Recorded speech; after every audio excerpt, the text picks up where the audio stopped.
こんにちは、漫画家の山口静香です。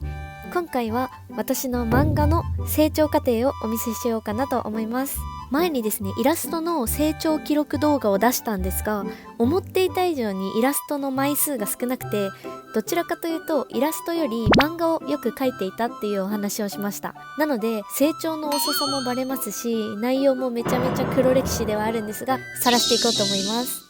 はい、この漫画が初めて雑誌に投稿した漫画です。ノートに書いてたこともあると思うんですけど、早く雑誌に投稿してみたくて道具を揃えて書いてみた作品です。この画像は4コマギャグ漫画の方なんですけど、実はストーリー漫画も一緒に投稿してました。でもストーリー漫画の方は恥ずかしくなってしまって見返すことないだろうと思って原稿の返却希望をしなかったんで、手元にない状態です。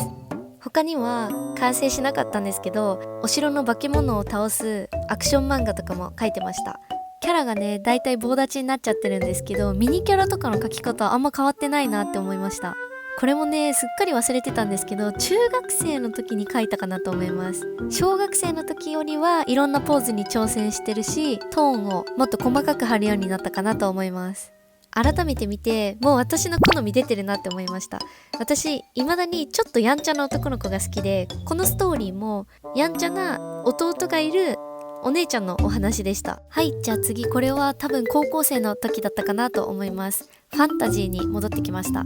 男女の恋愛ものを描きたいんですけど、やっぱり恥ずかしくてこの頃まだ描けなくて、ファンタジーありきでちょっと恋愛に発展しそうかなみたいな2人を描いてました。これは猫の国に迷い込んでしまうお話なんですけど、この男の子が人間の姿になっている猫なんですね。なのでちょっと画像では見えないんですけど、上の方に猫耳がついてます。なのにがっつり人間の耳が書いてあるんですね。で、これ全然自分は気づかなかったんですけど、雑誌に投稿して批評用紙が返ってきた時に編集さんから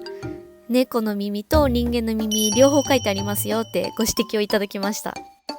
これも高校生の時に書いた4ページのギャグ漫画です。この頃漫画家志望向けの雑誌っていうのがあって、そこに投稿するために4ページ考えたらギャグになっちゃったっていう感じです。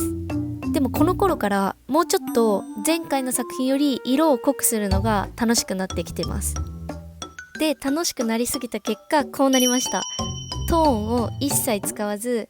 白黒だけで表現するっていう漫画をいっぱい描いてました。当時はアナログだったのでトーンもやっぱり高くてそんなに持ってなかったのと、貼るのもすごい大変だっていうのと、あと個人的には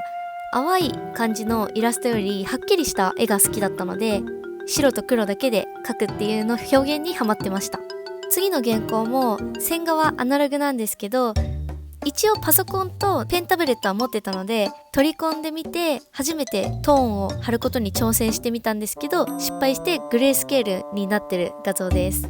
はい。で、次、これが高校生だか大学生だかちょっと記憶にないんですけど、なぜか絵柄が戻りました。確か10ページくらいの漫画で、投稿する作品っていうよりはリハビリ的に描いた漫画だったと思います。これは中学生の女の子が近所のお兄さんに恋をしてしまうっていうお話でした。まだね、カップルのイチャイチャを描くのはやっぱり恥ずかしかったんで、恋愛ものに挑戦するって言っても片思いの切ないお話が多かったと思います。これはおまけなんですけど、私大学生の時に結構心霊体験をしまして、貴重な経験だなと思ったんでエッセイ漫画を書いて、当時漫画ゲットっていう漫画投稿サイトに投稿してました。他にもストーリー漫画何本か投稿したりしてたんですけど、全然こっちの方が人気があったんで少しへこんだけど、まあ楽しかった記憶があります。なのでこの時ぐらいから漫画を描いたんならせっかくだからネットにあげようみたいな意識が出てきたと思います。で、これが社会人になってからです。革命が起きました。ペン入れまでした状態の原稿を取り込んで、トーン貼りから仕上げまでをパソコンでやるようになりました。この時は確かサーフェスプロ2を使ってたと思います。で、結構私ケチで、今までトーンを贅沢に使いたくてもこんな使い方できなかったんで、もう楽しすぎてゴリゴリにトーンを貼ってます。